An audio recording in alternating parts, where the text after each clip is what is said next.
Hey guys, welcome to the video. So Direwolf this week dropped a pretty massive bomb on Eternal. Not a bad bomb, just a bomb. As if there's a good bomb. So about 20 or so different cards were changed. Some were nerfed, some were buffed. A couple of them were kept relatively the same, not really nerfed or buffed, just a little bit different.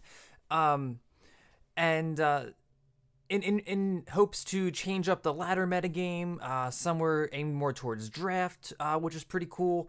And what I'm going to do today is just go over my reaction to the nerf side of things, and probably come back and revisit the buffs at some point next week. So there were about 10 or so cards that ended up getting nerfed. Mostly they seem to have targeted Stonescar, but some other factions got hit as well. So, if you guys disagree with anything that I say, if you agree, disagree, want to comment further, feel free to do that in the comments down below. I'd be happy to read what you guys have to say. I know that some of my opinions may be different, or maybe even the minority view on some of these nerfs. I've been on stream talking about them for the last couple of days, so I know that some people have very strong opinions one way or another, and I'd be happy to have that debate with you in the comments down below. I do believe that, I believe everybody's entitled to their opinions. I believe my opinions are correct, but so anyway, if you guys do enjoy the video, if you enjoy the content, you feel free to subscribe to the YouTube channel. And if you all also want to head over to my stream, it's twitch.tv/theskij. I stream 5 days a week. And if you guys want to hit me with a follow there and talk to me in chat, that'd be very welcome. So I want to talk about the first two nerfs together. They're very similar in the decks that they've gone into, very similar in the way they got nerfed, very similar in the style of card in general that they are. They're both 5-drops. We have Umbren Reaper, and we also have Soulfire Drake.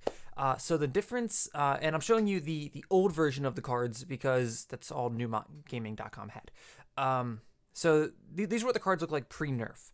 So Umbren Reaper is currently, after the nerf, everything on the card is the same, except the influence cost is 3 shadows instead of just 2.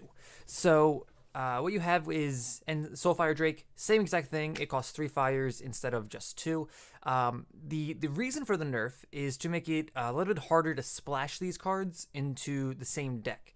So if you're playing a Stonescar deck that wants both of these 5-drops, like I was playing for a little while, it's not really going to work.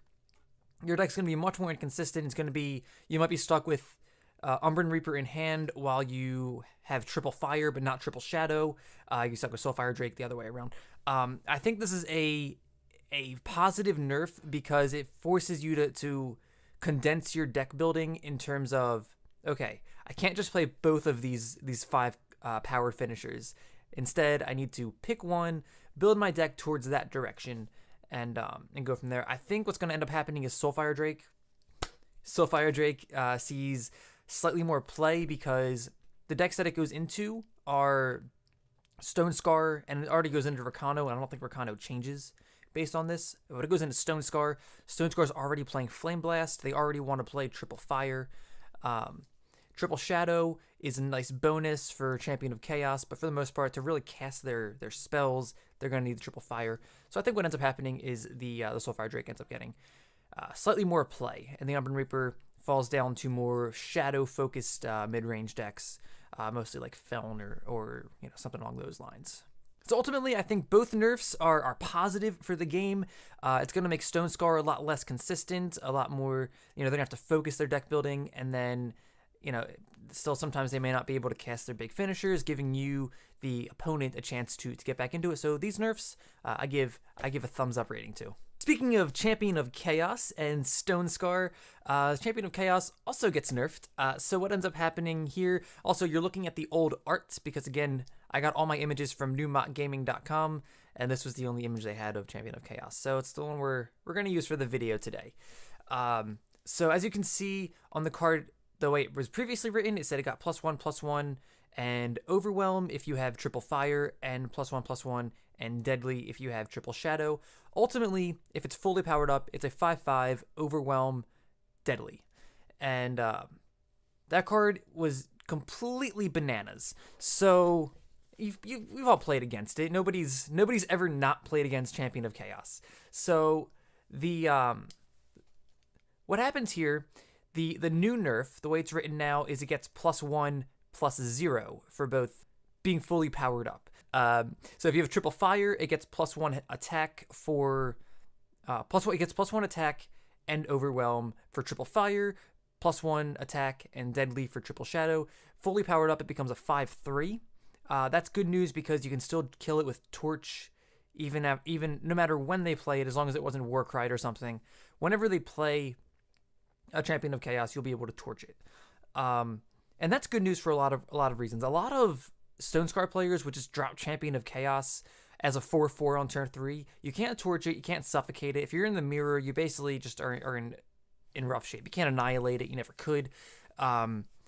So it's going to make the Stonescar mirrors a lot more manageable for the player who's going second, as in the player who has to react to the Champion of Chaos first. And it's just going to be a little bit easier to like trade with. Before, a 5/5 really didn't trade with any 3, sometimes even 4 drops.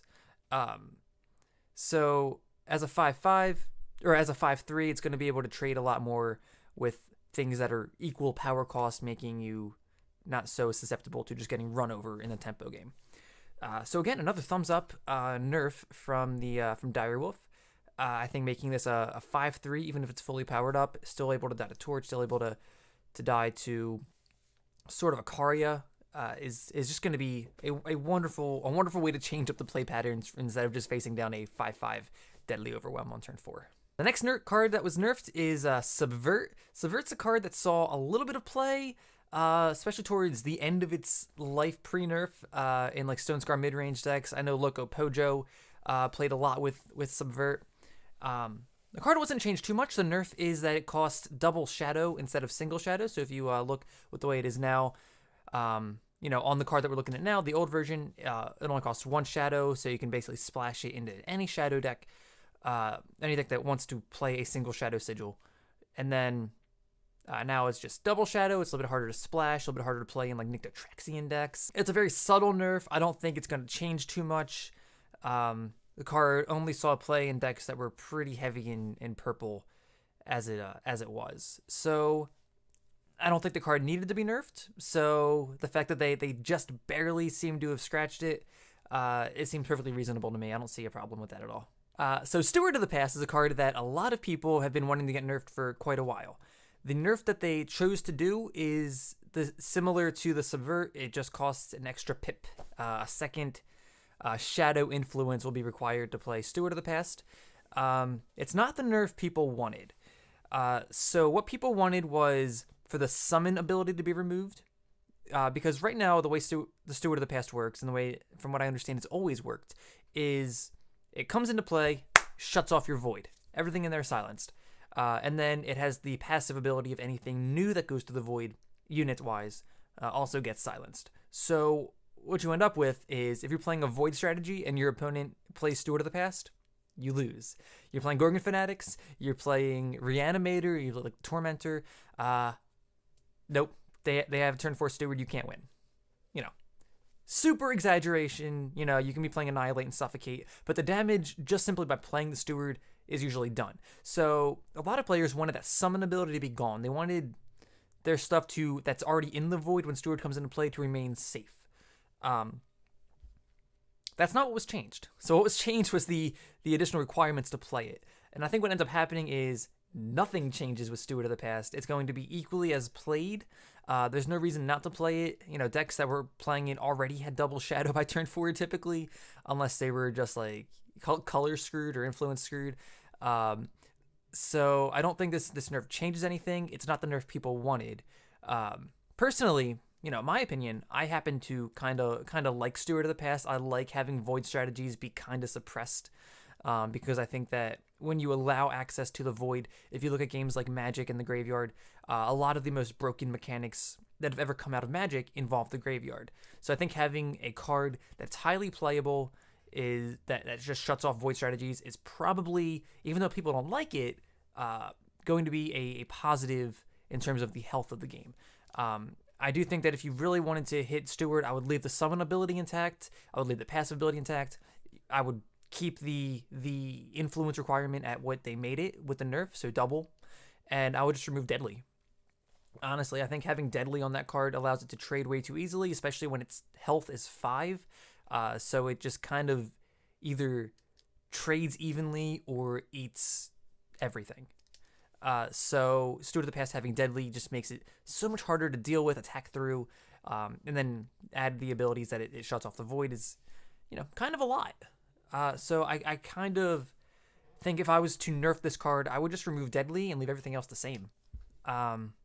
But Direwolf seems to have a strong desire to leave the Void strategies being relatively suppressed, and I think that's a perfectly reasonable decision by them. So, this nerf gets a middle of the pack rating for me. I would like to see Steward lose Deadly if they were going to touch it at all. One of my favorite nerfs that came out this week is Azindel's Gift. So Azindel's Gift, what you see now is it costs single shadow. Again, the change they made is it now costs triple shadow. They actually added two shadow influences to the cost of this one. And what that does, Azindel's Gift saw most of its play in Nyctotraxian decks that would play one Shadow Sigil that they would get with a Seek Power or Find the Way, and that was it. And, turn 7, you're getting Azindel's Gifted, and you're never going to be able to win. So making it require 3 Shadow removes that completely. Nyctotraxian, you're not playing Azindel's Gift in your deck at all. And I love that on a personal level because I hate the Nyctotraxian decks with such an immense passion. And the fact that they're not going to be able to play this card that just straight wins the game on turn 7 without even needing to do anything else.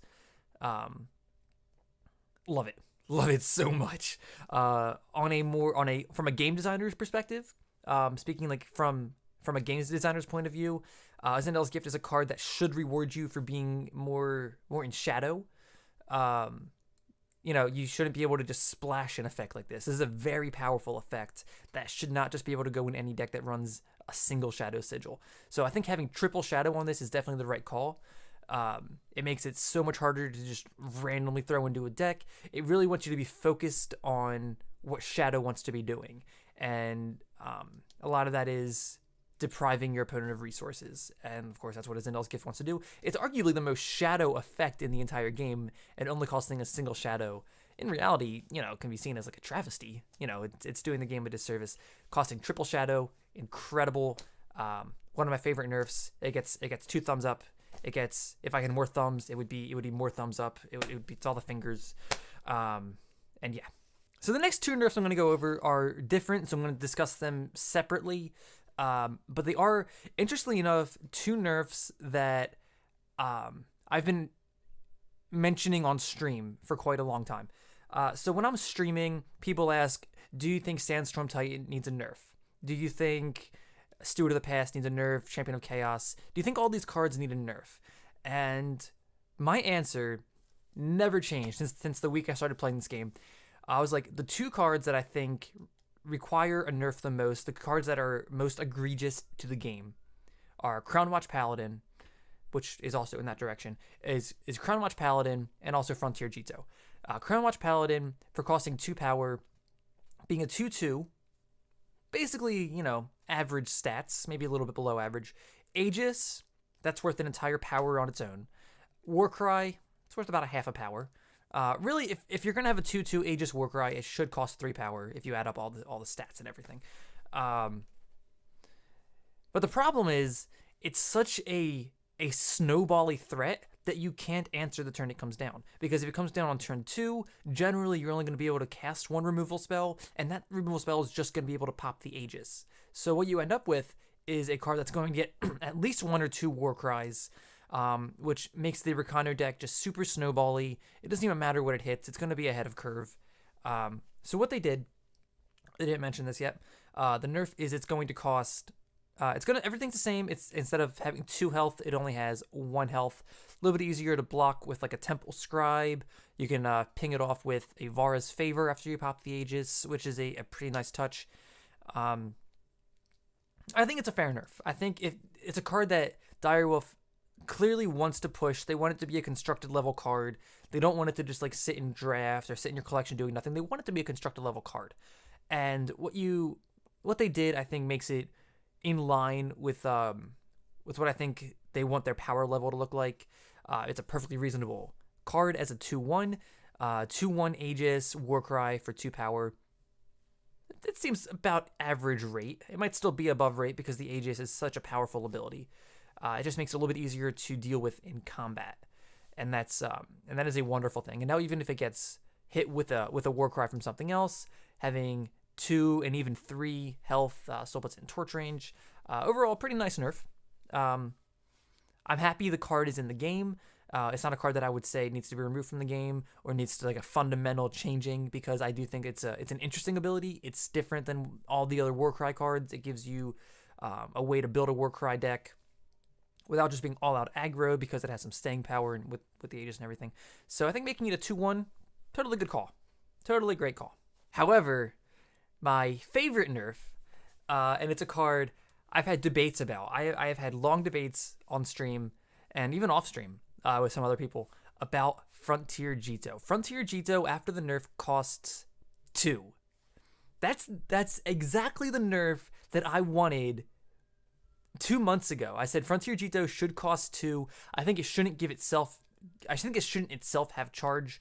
But that being said, whatever. It cost 2. Imagine playing a Jito deck that we've all done it. We've all played against Jito decks. Some of us have even played Jito decks, and been on the wrong, like been on the side that does really unfair things, where you turn 1 Oni Ronin, turn 2 Grenadin Drone Frontier Jito. Your opponent's taking like 6 damage. They have a board that's attacking you with like 4 different units. It's absurd. No longer possible, as it costs with Frontier Jito costing 2. This nerf, first of all, and I've said this a million times, Frontier Jito shouldn't be in the game. Frontier Jito is a design flaw, in my opinion. The ability to give things mass charge is fundamentally asking for trouble. You go back to games like Hearthstone, and I use this example every single time. Frontier Jito is not much different than Warsong Commander. Warsong Commander was a completely unplayable card. It only showed up in like some jank, like random decks for 2 years of its life cycle, really. And then one day they print a card. It's just a 5-mana 3/3. Breaks the card. Breaks Warsong Commander.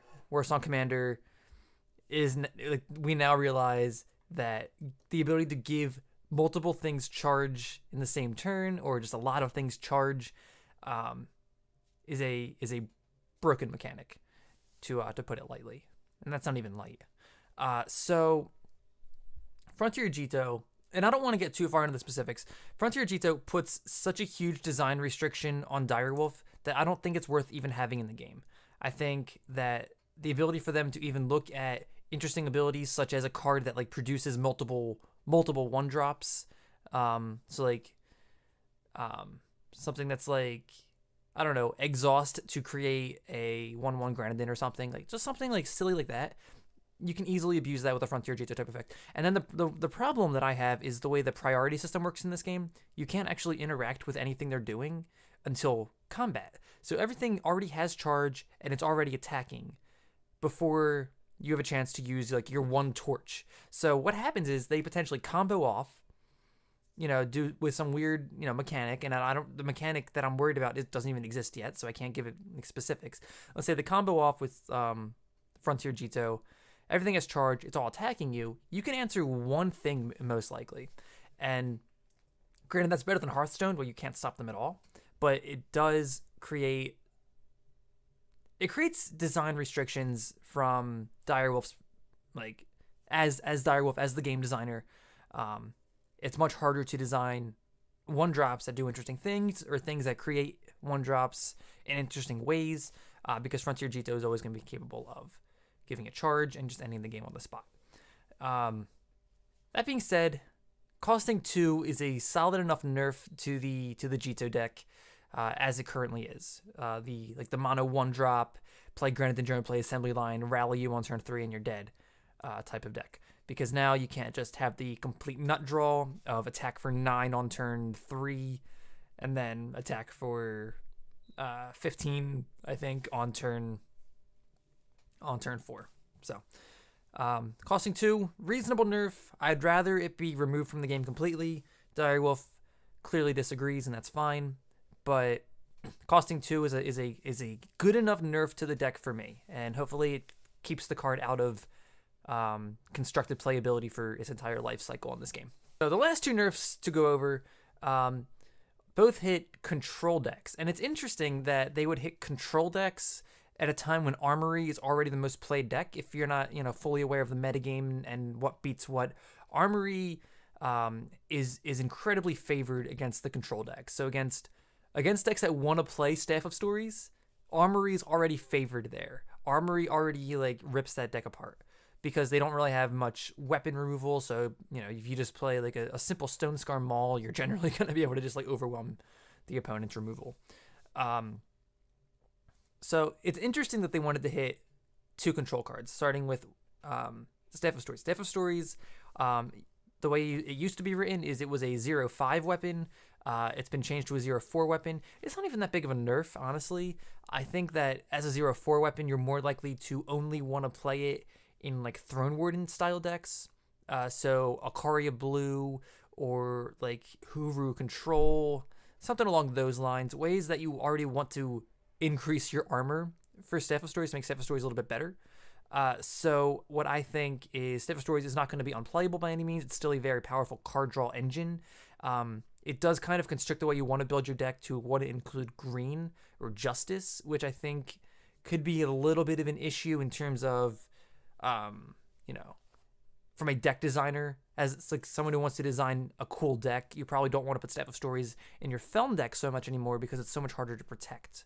But with Throne Warden, you're able to protect it on multiple levels, right? You get additional armor as well as a body to block.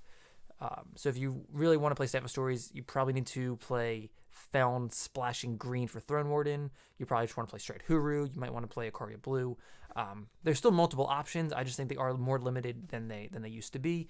So I think the nerf is kind of middle of the pack. I'm not too thrilled about it. I would rather Staff of Stories just stay as a 0-5. But if they want to make it a 0-4, I not too much to complain about there. It's a very, very subtle difference that I don't think affects too much. So the last nerf is a mid-range player's dream. If you're like me, you play a lot of Combre, play a lot of basically just big unit decks or mid-range style decks. Withering Witch was a thorn in your side, man. It comes down, it makes everything on your board X1 unless it had Aegis already. And then it just blocks. And most times it can block profitably, right? Because it had 4 toughness. Now they've changed it. It is only 1 health. Much harder for them to make profitable blocks with an X1. It dies to Vara's favor now, so you can actually kill it in the mirror, which was hard to do before because your suffocates were already taxed on Bloodcasters and Withering Witches. So now your Vara's favor has a little bit more utility. Your own Black Sky Harbinger can kill a Withering Witch, but most importantly, Withering Witch can't just block. Let's say you have a 3/3, something that started as a 3/3. Withering Witch makes it a 3/1. Now you want to attack, but you can't because Withering Witch just completely blocks the road. Now you can at least attack, offer the trade. That you probably get the trade, but at least their 1/4 is off the table, or in this case, it's a 1/1 gone. Still, again, interesting. They wanted to nerf Feln. I don't think Feln was in any need of a nerf. The Feln control decks were already underplayed. They were already pretty bad in the way the metagame was shaping up at the point of the nerfs. They've gotten infinitely worse because their best matchup got better. Their worst matchup got better, and they themselves got worse. So you're not going to be seeing too much Feln, I think, for a while. Unless Sir Rhino still believes in it, in which case Sir Rhino is still going to play it, and you can't stop him. But yeah, I think the nerf of Withering Witch is welcome. I'm happy to see it. The timing is strange. I would imagine that they have more cards coming down the pipeline that make Feln a lot better, and they wanted to preemptively kind of just just suppress it slightly. I think if they do print for cards that make Feln good, some type of weapon removal, some type of like way to deal with mass units on like a much easier level than having Withering Witch plus Harbinger, Withering Witch plus Lightning Storm, is going to be. I think it's still going to make Feln playable. I think you'd still play Withering Witch in that deck. I just think that it does make it slightly worse. So if they're trying to preemptively make it worse, they did a pretty good job with that.